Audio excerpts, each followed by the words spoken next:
So, first of all, welcome, Jan. That's super interesting to have you here. Help us understand what is ACTUM Digital. Give us a quick introduction there. And we focus on helping other companies to make sure that their digital platform basically improves their business. Digital platform for us means a combination of digital technologies for content management, for e-commerce, for lead generation, basically anything that where our clients are interfacing their customers in the digital world. And our mission is to make sure our clients are leveraging the power of digital technology to just improve their business. So you can look for mid-sized companies in various industries like financial institutions, manufacturing companies, and you name it. And their needs ranging from mere websites, sometimes real complex websites in many languages and many countries, through e-commerce and all the way to lead generation and marketing automation tools. Perfect. Let's start from the beginning. How did you guys do lead generation sales before you actually engaged with ComX? Well, the difficult part, because in the major part of our history, it was myself as the founder using my network and kind of reaching out to people I would know. And then anytime we tried to scale the sales process, the sales activities, hiring people, the result was that these people were helping us with the later stages of the sales process, right? So once we got into opportunities, I could then delegate, and the people are great, and they took care of that part. Where we were struggling was to generate enough what we call meaningful conversations that could potentially turn into opportunities. The salespeople we've been hiring and the things we've been doing were largely failing in that initial part of generating interest. So we had to rely on our strategic partners, that is the technology vendors, or our previous clients who, the people move on the market. But that's nothing you can actually rely on. It's not predictable. Once in a while, somebody calls you. But if they don't, then you're out of luck and you're just waiting. So that was the challenge. So what activities have you been frustrated with? Like where did you encounter the biggest frustrations? Well, we've been experimenting, right? So on top of talking to the partners and hoping for somebody to call, we did LinkedIn. So let's post stuff on LinkedIn. Well, we did, and something came out of it. One client in a year. Well, they said maybe we try paid advertising. So we did LinkedIn paid campaigns, Google paid campaigns, and again we landed one client in a year. And I can go on with other tribes. So going for trade fairs and hunting people. Actually, being kind of a pain in the neck at the trade fairs where people really don't want to be sold, but to sell to someone. And out of each of those activities, with sometimes even significant investment, we always got anywhere between 0 or 1 client. But that's nothing, again, you could bet on that if you put twice as much money into that channel, you get twice as many clients. It was just, accidental experiences, and still 80+% of our business 1 year in 2018 was 85% of our business came from people who already knew us before they approached us with a request to become our customer. So that was something that was not scalable and what was predictable. So what would you say the factor of control over your sales funnel, which did it play back then for you? Yeah, there was no control, really. We hoped, and we were lucky. I mean, we are a successful company. Even despite everything, we grew to some 300 people. So I'm not complaining at all. The thing is, it's fragile. You cannot really, you just hope that the situation will continue into the future. And if you believe something and you want to go into a niche market or somewhere, you're not getting the leads from the niche market. You're getting it randomly for just anywhere from the market. So in order to be truly strategic, to hunt certain types of clients in certain geographies, we needed something more than coincidences. And what was it eventually that sparked your interest and motivation to get into this pipeline assessment and learn about ComX? It was a recommendation from a person who told me, you may want to talk to these guys. So that was the start of the process. And honestly, as always, you first go there for inspiration. So the default mindset is, well, let's look what these guys do because I can do it on my own, right? And that's it. So I went in I looked at the website, and the thing is, it was just 100% relevant. The message market fit could not possibly be better. It was just talking. It was myself, just in the words of your CEO, in the mouth of your CEO. So then said, okay, maybe these guys know my problems. So I did a little bit of deep dive into what was available publicly. Went through the website and everything, and I realized, okay, it makes sense to make the next step. So you got my attention, and I immediately signed up for the assessment call. So then that was the second part, the assessment call. Actually, sorry. In between, I got the magnet content, the kind of engagement content, and that was brilliant. I got this 1 hour, 40 minutes of a super fast and to the point talk of Philip. And honestly, before the assessment call, I listened to the entire thing. I really spent those 2 hours into evening sessions. And I said, yeah, this guy knows his shit, sorry for that. And actually, again, I started believing that actually there is a solution. Obviously, still with a little bit of resistance. Guys, I don't know them. It's all sales pitch, right? And another turning point was the assessment part. I got Steph on the call, and she was brilliant. I mean, she knew the stuff in and out, and I felt confident that I'm talking to a person who just is not selling it only, but knows that this, I believe that this is truly working. So there was another moment when I said, okay, that turned me into a person interested not to, I would sort of to say, I kind of get some ideas and do it on my own, into, no, this really makes sense. This is much better, because it's not just copying your tools and stuff. It's really the expertise about setting up the message and optimizing the follow-up process. And the last moment was the decision point when I was addressing my final concerns, because there is an investment, the biggest investment we ever did into a lead generation campaign in the history of the company. So kind of I need to justify it in front of my partners in the company. And that was your confidence that it will bring results, that was supported by the kind of the 50% money back commitment. I said, okay, if these guys are gonna risk half of what they possibly get in 6 months, it means they truly are confident. So then I said, okay, then I'm risking something that's reasonable. And honestly, I've spent comparable amounts for things that failed horribly. So still with an experiment mindset, I decided, let's go into it. The worst thing, and it could still fail, but I have already learned a lot, and these guys kind of deserve to be paid for what I've learned. And I still believe there is a decent chance, actually a good chance of succeeding. So that's why I very quickly jumped into it. Right. So if we dive into the next stage, what happened afterwards, right? When starting with us, could you describe the collaboration? How did the onboarding go, and how did it go to perform the necessary steps? Okay, so it's fast, and you're fast, and we tried to be as fast as possible, given our size as well. So it really was very fast, and there were, I would say, 3-4 days, kind of rough days, where I needed to delegate to my own team because I cannot do it on my own. At the same time, of course, there was a lot of new information, tools that we got access to. So we were just making sure, okay, do we look there or there or there? And we had to rely on your staff to kind of guide us. So that's where the mailbot part came in. And we were getting directions. It's not always easy if you're getting instructions for multiple people, but it was manageable. And it was a price to be paid for very quick response, so just fine.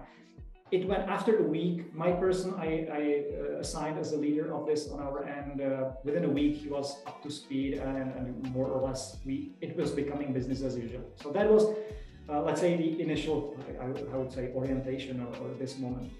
And then, we are already, we are not a startup of 20 people and 1 product. We have 6 divisions. So we need to make a call. Which division, which type of service will be the one piloted within these campaigns? So that was the first moment where we were just kind of slowing down, making that decision, comparing how well the product or the service is defined already. So we are not completely experimenting, so we kind of know what we want to sell. And at the same time, our ability to do the follow-ups. So we do have one division that is just fine with the product, but maybe their they don't have the capacity to do the follow-ups. And you warned us, guys, if this is going to work, you'll be busy. So we picked a division that is able to handle the workload that will come after. I'll come back to that later. The workload, because of the success, is even bigger than we expected. So even this division that we picked is overwhelmed with what is happening. So that was the part. And then the structure was just great. We got access to the dashboard. So really, I could rely on my people to go step by step through that and just approach me whenever kind of strategic advice was needed. So my time, that's the scarce resource here, my time was utilized properly and the team could do the rest. So then, yeah, it took a week or 2 or 3 to get briefed, and the summer vacation kicked in, you know, all this stuff. And in a more or less expected way, some 3 weeks later than I hoped for, but mostly because of us, we went live mid-August. So yeah, instead of mid-July, it was mid-August. But actually, it was for the good, because already there was time when people were mentally coming back from the vacation. So it kicked in about the right time. That sounds great though so far. In which area would you say did you receive the most value? You mean geographical area? More in which area of the whole sales process during the onboarding?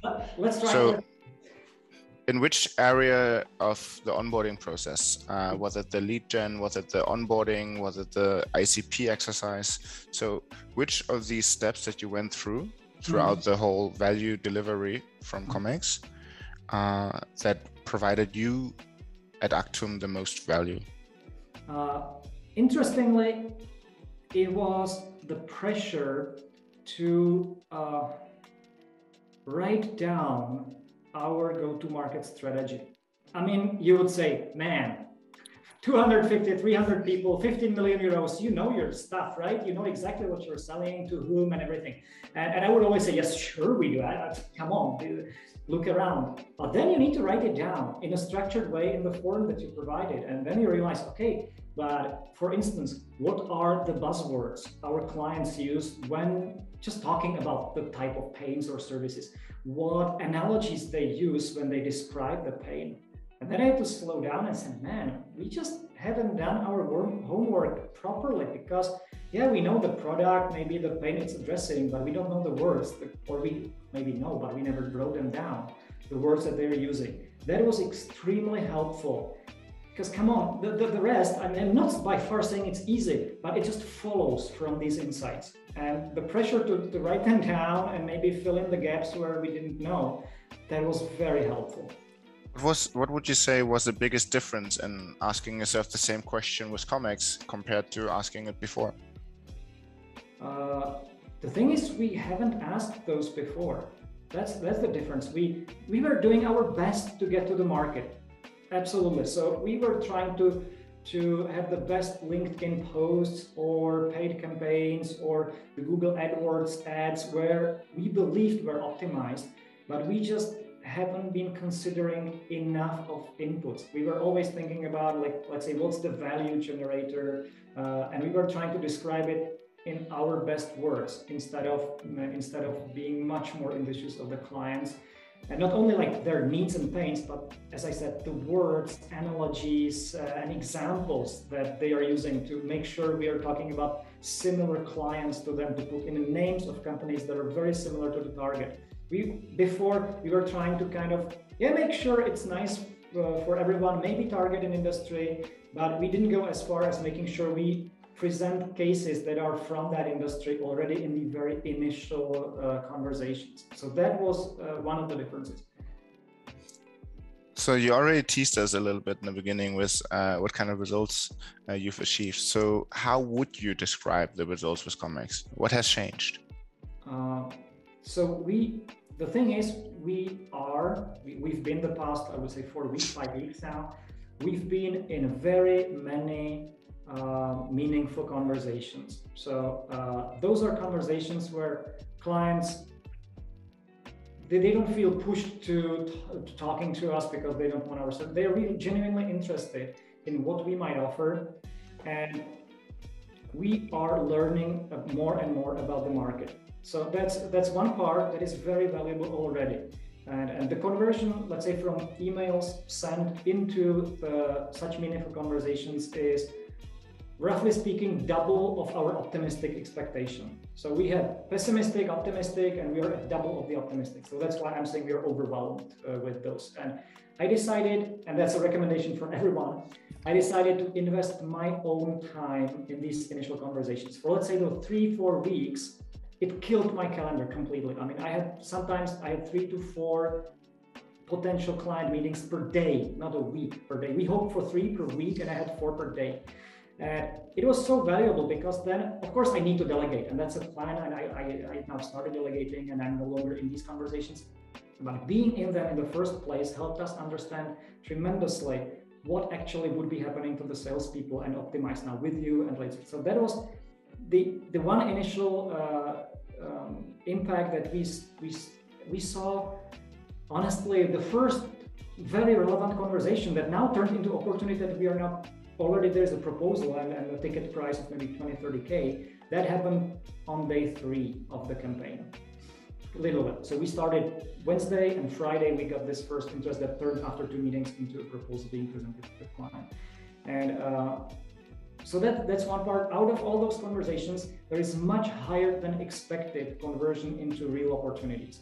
And I'll explain why, because it's like, I would say, half of our initial conversations lead into clear interest, and many of those clear interests that we find stuff to talk about, and they say, yeah, this is really interesting, let's explore that. Many of them turn into an opportunity. The fact that it is higher than expected is given by the nature of our company. We have, as I said, 6-7 divisions and we can cover a relatively broad, let's say, spectrum of solutions or address pains. So even though the campaign is targeted to something like e-commerce and performance of, let's say, very complex multi-language websites, sometimes sometimes no, it's close to 35-40% of interest that we get is not exactly in the websites or e-commerce, but in managing large-scale marketing content production or management. So it's like, it's talking about the step before what is the website development, like how do I manage the content that will end up on the website. But fine, we have a division for that, right? So it's cool that we started with something and the market's telling us maybe you should focus there. So that's why, as we spoke last week, we will be running now a niche campaign on that very specific need that we knew about that, but we didn't know it's so relevant in that target segment before we started running the campaign. But good enough, we still get a decent part of replies in what we believed will be the core result of the campaign. So honestly, we've got 2 proposals outstanding with ticket prices in hundreds of thousands of euros already. So that's just what could I hope for? It's just amazing. If you think about those results that you've just described, right? What would have been necessary to create a similar result in terms of investment, people? You know, I'll provide you like a reminder of what I said. What would be needed is tremendous amount of luck. That's the point. It was not predictable. I could spend, like, now just throwing numbers in the air, $50,000 or euros in hoping to get into that conversation. But the thing is, we did not have an engine that when you put money in, opportunities would be falling out. It was rather random. So it could be I would spend 50,000 euros and get nothing. It could be that I would just sit and wait and somebody would call me with this. But that's not what I want, right? I want traction. I want things to be happening on a predictable basis. So that is the difference. So as a result or conclusion of everything that you just described, what is the one most valuable thing that comes out of actually working with ComX? In terms of results, is the predictable pipeline. So predictable, maybe that's not the word, that's the word you taught me to use. I'm sorry. It is a stable pipeline. And I know that the word sounds similar, but honestly, I don't, at this point, I'm not at the point of judging the money I'm putting in and the result I'm getting out. Because intuitively, looking at the numbers, I know I'm getting by far more than what I'm putting in. So that's just fine. I don't need to know I'm gonna have 10 or 20 meetings. I just know I will have the same number week after week after week for as far as I could plan. I can then design the rest around that. And at some point, when this becomes business as usual for us, I will say how far it makes sense to scale. Do I run 6 campaigns, 9 campaigns? Where is the break point where I would say, okay, this is just enough? So it's rather stability of the pipeline and my knowledge that I put something in and actually I'm getting results out. There's this balance of investment and getting something out. It's not a random process. So who would you think, if you meet that person, who would that person be that you would recommend ComX? Well, in my industry, those would be as far as CEOs. I mean, in companies sized like hundreds of people, the CEO is very much interested in seeing there is business traction. And if it's usually, if there are companies still managed by their founders, then even more importantly, because I can imagine them in my own shoes that even after decades, you still kind of feel when you wake up in the morning that the business of the company is dependent on you. And that's a really terrible feel after 25 years of doing something. So those would definitely be the targets. The founders, they would say, I want to be in the company. I love the work here, but I want to be kind of the incremental factor that, oh, Jan is in the office, so there is a good chance to get some extra business. But it's not like if Jan falls sick that we won't have money for salaries. So that's the difference. So definitely go after the CEOs, founders, or the senior management who are still the founders. Or basically there are salespeople. Obviously we have sales directors, division directors. Those are people who are also responsible for making sure they get the business. And honestly, I see very similar situations with others. They somehow over the years mastered the follow-up process. So they have enthusiastic people who, once in conversations, are able to just, inspire the client, show the value, and convert a decent amount of those into real business. But they are just not having enough conversations. And because it's not enough, they need to speak to just about everyone who is willing to. So then you completely lose any kind of strategic focus, because you cannot say, I'll speak to manufacturing and finance, because you don't have enough of those. So when somebody from entertainment calls you, you just have to follow that, even though you know nothing about entertainment business. Amazing, Jan. Really, it's really fun to just listen to you. Is there anything else where you say that is something that you as a listener to this should know?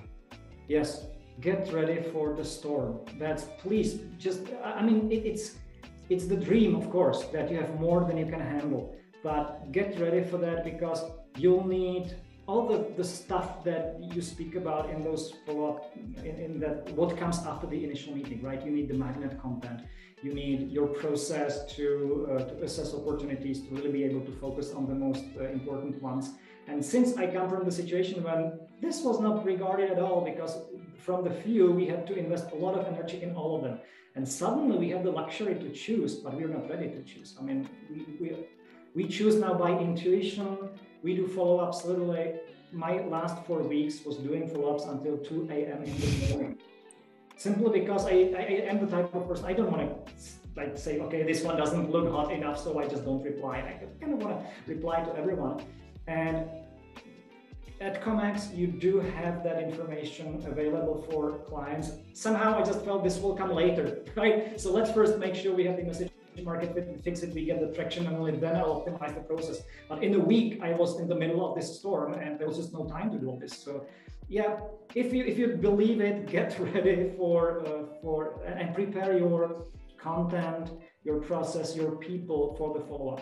There was one thing, and perhaps well worth mentioning, because it was really much faster than we expected. We got so many positive replies that we missed 2 positive replies in the first week. So people really asking us, this sounds cool, I want to meet you. And somehow it got lost in that inbox of hundreds of replies. And I only followed up maybe 3-4 days later. We saved one, we lost the other one. I mean, again, you say, wow, that's just amazing. You got so many replies, but come on, you don't want to lose the positive ones. So think about the process. That's something we didn't discuss together because of technology and everything. You need all the replies in one inbox. And there's like 600 emails in that inbox currently. And we didn't foresee that. And now 3 people are actually taking care of that inbox. So suddenly one reads it, and we have some processes like if it's an immediate request for a meeting and it sounds like I should be in that meeting because it's a senior person on the other side, well, then somebody marks it and I do the follow-up, I reply, but then somebody forgets to mark it or marks it in a different way and I missed it. And you know, so make sure you have a clear process for processing of the replies before they start coming, because otherwise it's again running in the storm. Amazing. Jan, thank you so much for sharing all those insights with us. That pretty much was my highlight of the day right now.